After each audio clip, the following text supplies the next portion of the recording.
North has been dominating political leadership of Nigeria for over how many years? 49 years. Since 1970s, after the independence, after the Nigerian Biafran Civil War, of course, you see only Hausa,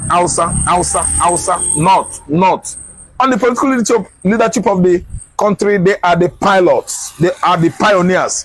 And today, just because Tinubu became Nigerian president last year, all the antecedents, all the shortcomings, all the madnesses of the northern region become what? Too revealing and outstanding. And you can see how the quarreling is going on. A man is telling us about Nigeria, about the southern development, and what about North? You hold most of the public offices in Nigeria since 1960 till date. You never develop the North. You never help the youth of that region. You turn your back on them, and you are still making noise that Southerners are doing this. Southerners are busy training their children in the school. The North are busy opening Quran to their children, taking them to where? A mosque. Instead of universities, to get Western education, these people turn their back on Western education, advertising Boko Haram. That is, Western civilization is evil. That is the meaning. You turn your back on Western civilization and the education. You are still crying out that you lack development and the education. You are the one that caused your problem. The North is the problem that the North has today. A region that has, seen themselves mad about Islamic ideology, about Arabic ideology. Today they are crying foul over development of the South. Is not the cause of their tragedy. See, let me tell you, man is always the cause of his tragedy. The North, the Almajiri, the Emir, the Sultans, they are the cause of their tragedies.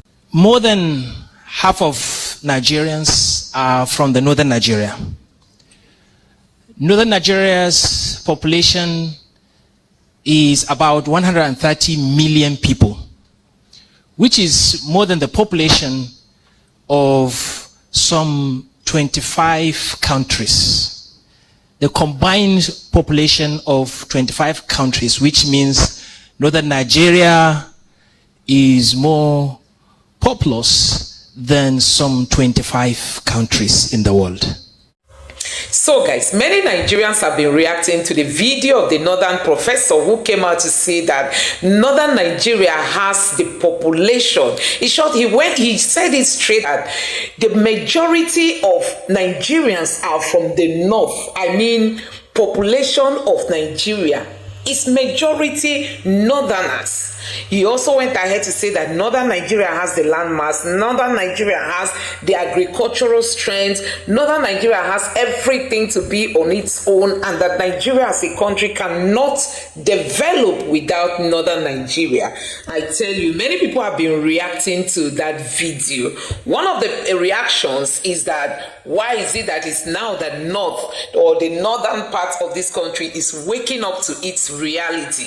Is it after they've sucked from Nigeria, now they are realizing that they can actually depend on themselves?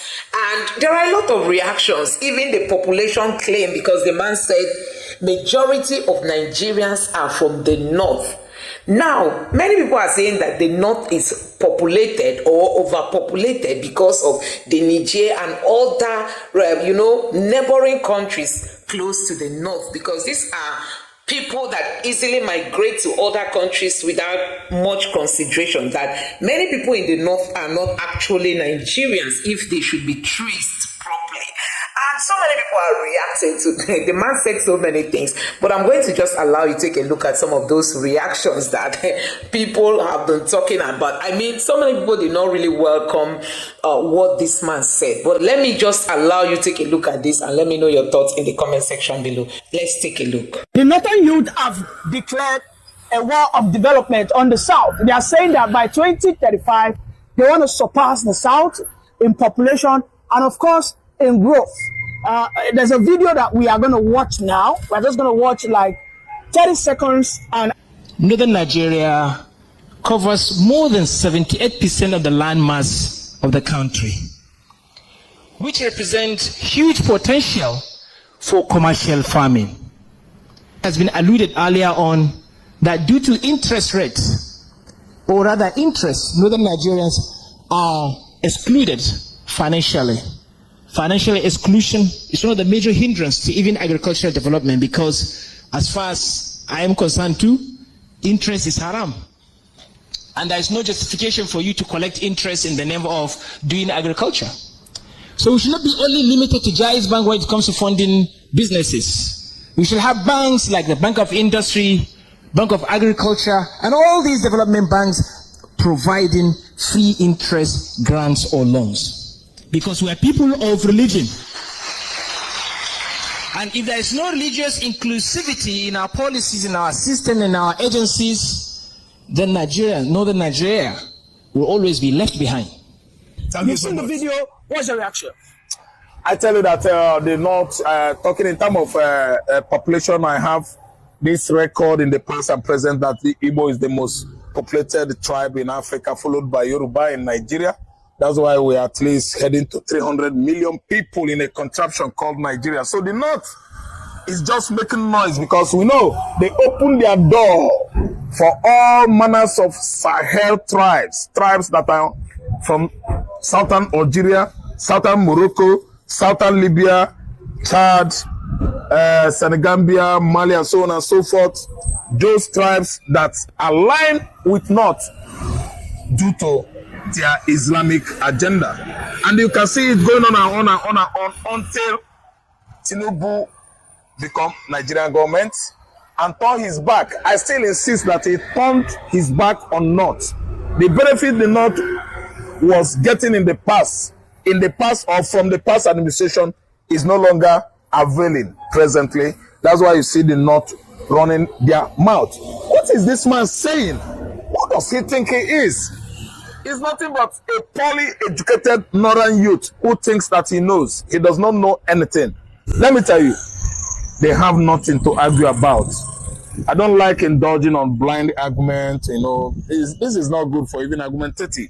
Because if you listen to the man, he's talking trash. I think the South at this stage needs to be awake, because this guy is talking to millions, and I think he commands so much influence.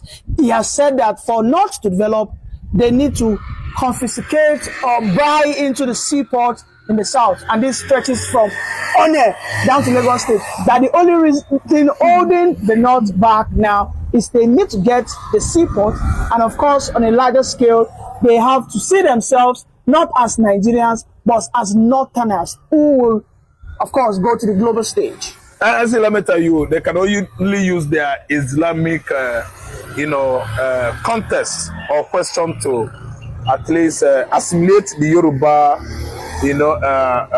their Yoruba counterparts who are Muslims in the southern Nigeria. Those Yorubas that are Muslim, they are deaf ear. They turn deaf ear on what I am saying right now.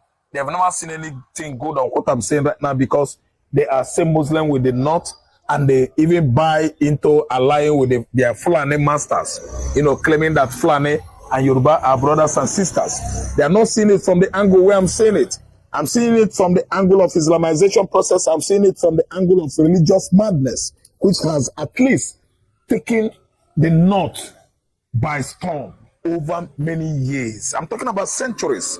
Islamization of the northern Nigeria from Ottoman Danfodio, let's say 18th century, 19th century, 20th to 21st century. And they have actually succeeded in the North, spreading their tentacles down to mid-belt to southern Nigeria. Let me tell you, how possible is it that a Fulani man from Sahel desert will come and buy part of our seaports on there? Calabar, Uyo, Warri, Apapa. How possible is it? Anyway, I see Yoruba brothers as people that are so docile and, let me say, they are docile, complacent. They can actually fall before Fulani because of their, belief on Islamic ideology.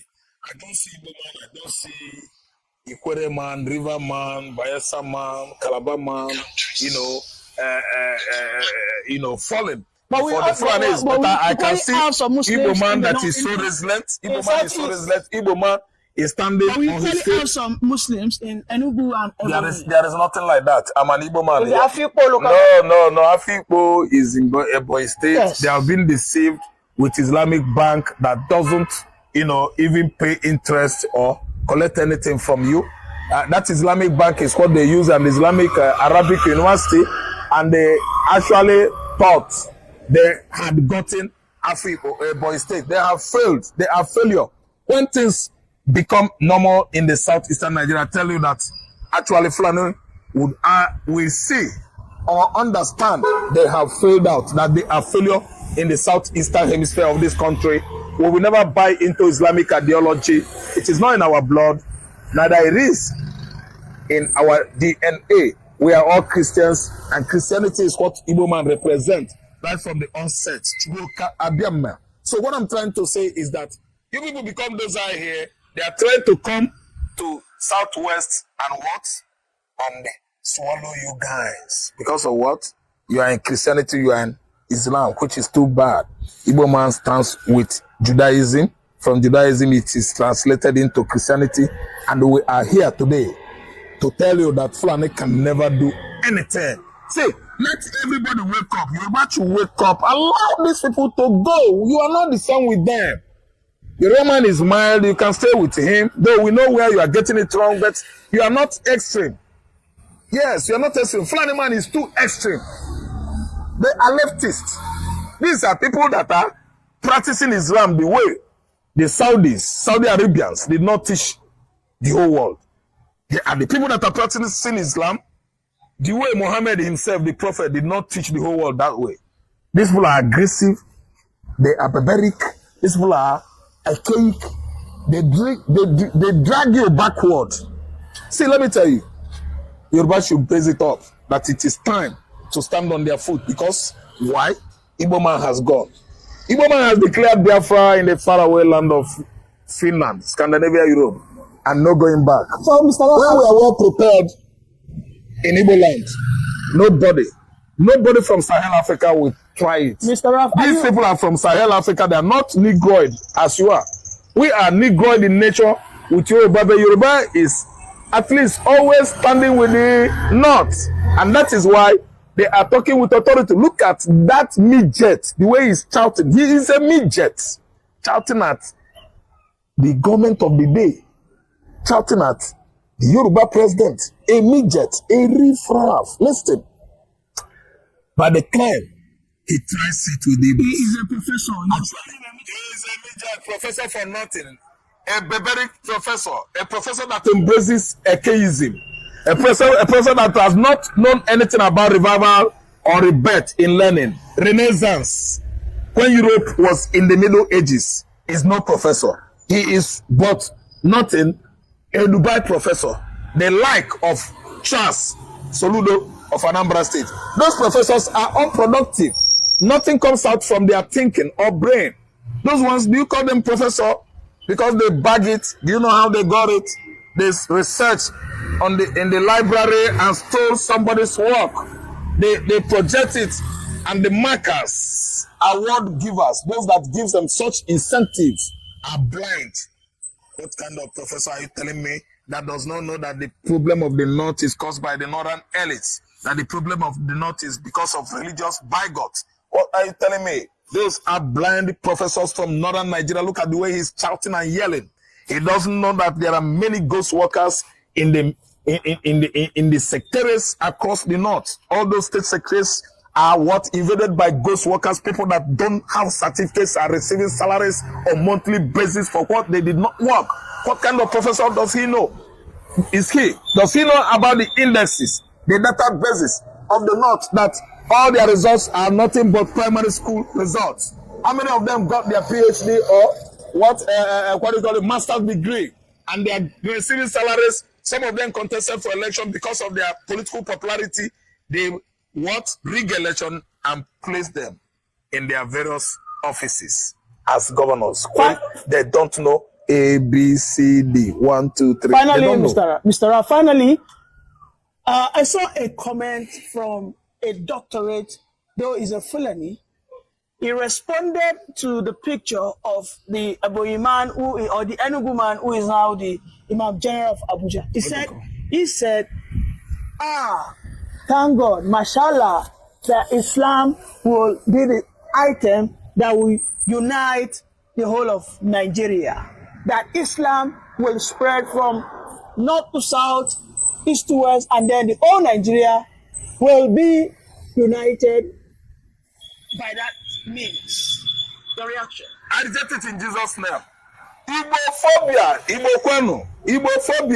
is because of Iliyasu, the so-called Abuja Igbo Imam. Igbophobia. That's why the man is chanting and ranting like a witch and a wizard.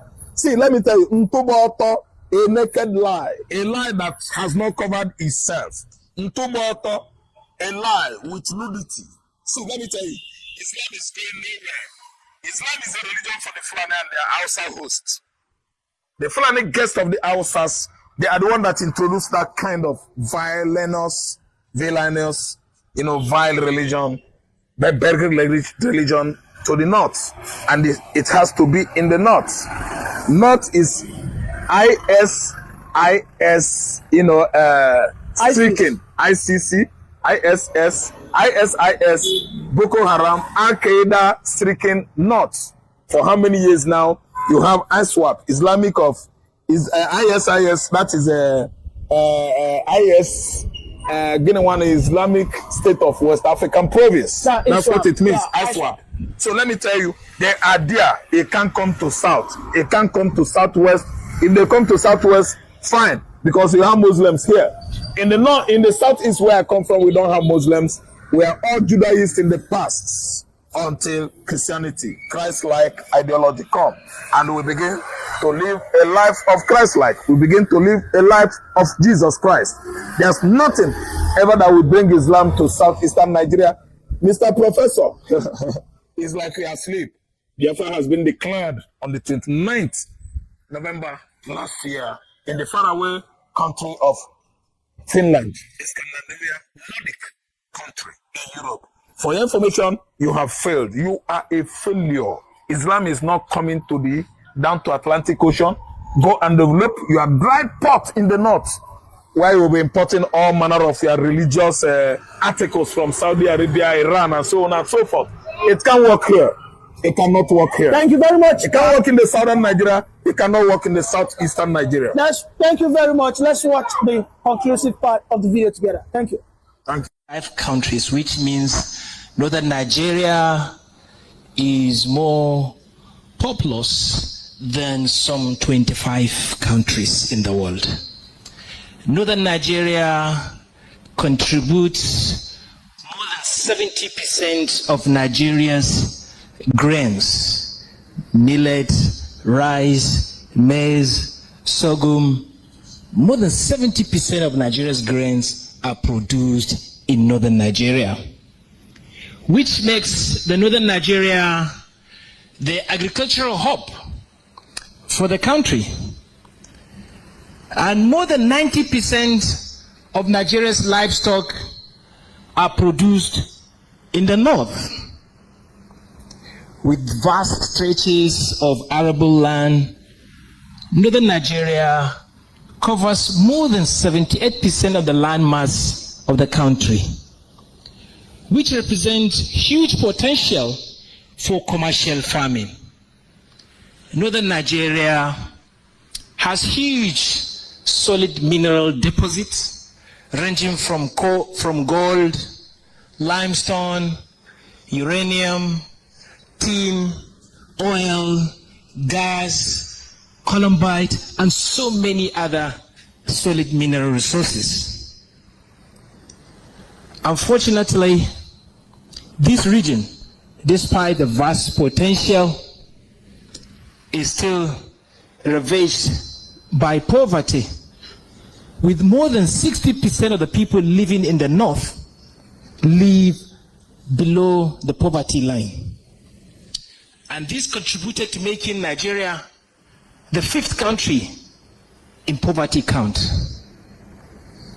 More than 80% of the counted 20 million children out of school are from northern Nigeria. Northern Nigeria ravaged by insecurity.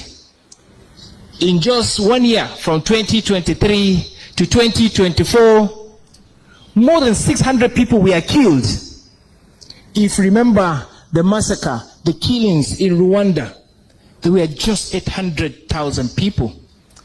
But in 1 year in Nigeria, more than 600,000 people were killed, most of them from northern Nigeria. More than 2 million people were kidnapped in just 1 year. Most of this happened in northern Nigeria. With trillions of naira being spent to tackle insecurity, insecurity still lingers in northern Nigeria, which rendered thousands of large-scale farmlands unproductive. Also putting the country at the risk of food insecurity. When it comes to maternal death, more than 60% of maternal deaths happen in northern Nigeria, which is one of the highest in the world. And close to half of children in northern Nigeria, they experience poor developmental growth, mental growth, and stunting due to malnutrition. And this also poses a threat for the future development.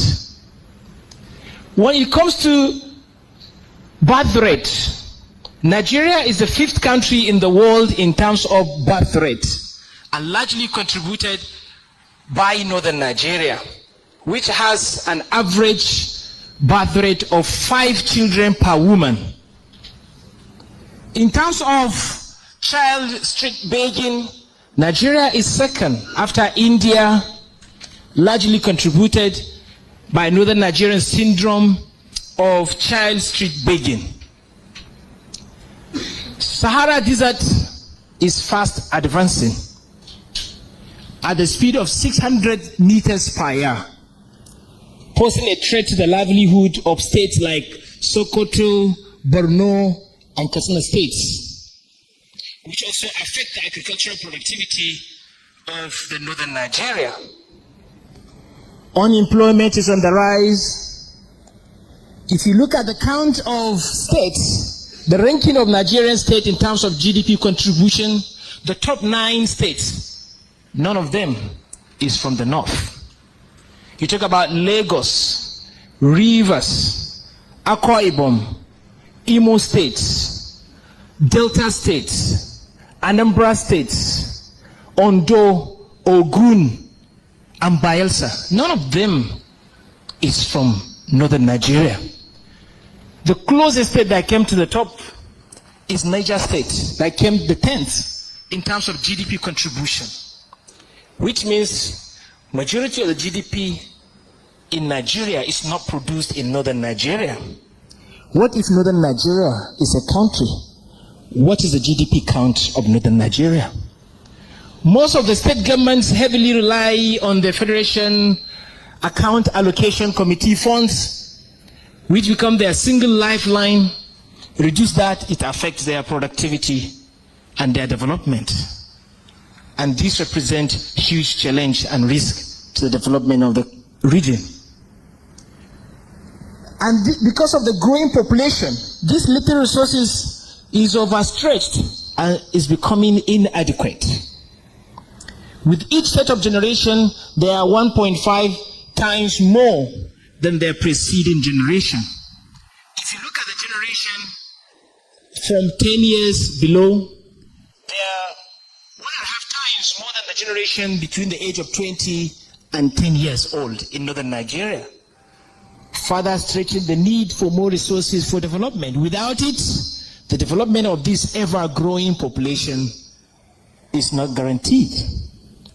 With our agriculture being under-mechanized and access to finance is limited, especially due to our culture and our faith, which has been alluded earlier on, that due to interest rates, or rather interest, northern Nigerians are excluded financially financial exclusion is one of the major hindrances to even agricultural development, because as far as I am concerned too, interest is haram.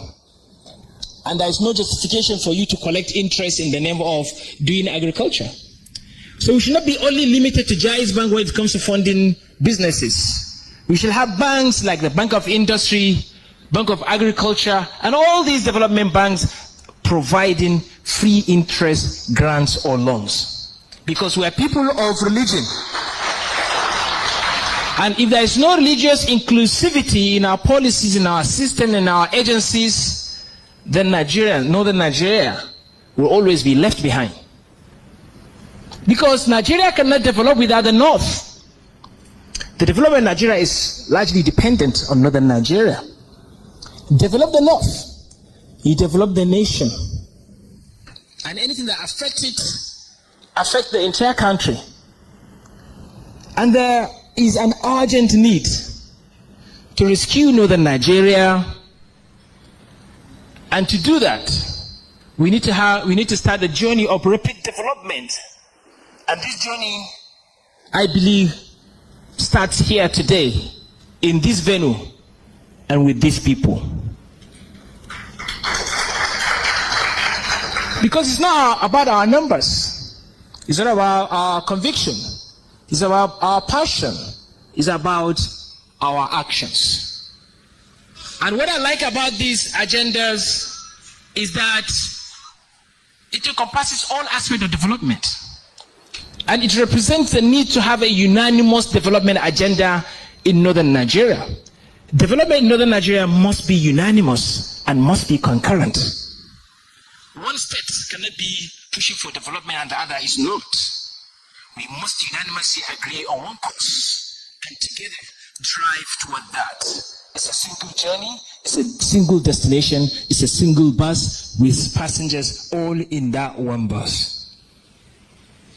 And that's why I believe in these goals that is called Northern Nigeria Development Goals. Because they can serve as a uniting point for us to begin this journey of transforming the Northern Nigeria. Because I always want to believe we are the ones that Northern Nigeria have been waiting for. Northern Nigeria has been singing praises and appreciating people like Sardauna, but who are the next set of Sardaunas? You should tell yourself, you are the ones that the Northern Nigeria have been waiting for. Sometimes it's not about the leaders. It's not about the political leaders. It's not about election. It's not about changing leaders. It's not about having a Northerner as a president. But it's about the people of the region. You rise and be and represent yourself and take action to salvage all these problems we talk about. I'm not underemphasizing the importance of leadership, but political leadership is key to every development. But also the people of the region must do their part. And likewise, that's why I say today I'm very thrilled and happy that we are all united here under these 7 goals of inclusive economic growth, quality education, women and youth development, governance and security, health and social well-being, resilience to environmental challenges, and regional partnership and collaboration. Northern Nigeria will never grow without regional partnership among the states, moving on the single agenda, uniting and linking the economic chains of the region. That's the only way Northern Nigeria could grow. But all these development goals, they are also subjected to certain conditions. And I want to appreciate Dr. Murtala Adogi and his team for coming up with these very beautiful goals. Not only set the goals, but also set the success factors that must be achieved first before you achieve these goals. He also has come up with targets that we must achieve this target in the next 20 years. Because in the next 20 years, Northern Nigeria population will be 260 million people. more than the current population of the country. And then what's the plan for the future? The future will not easily come. We have to create it. And these goals represent the image, the map for the future.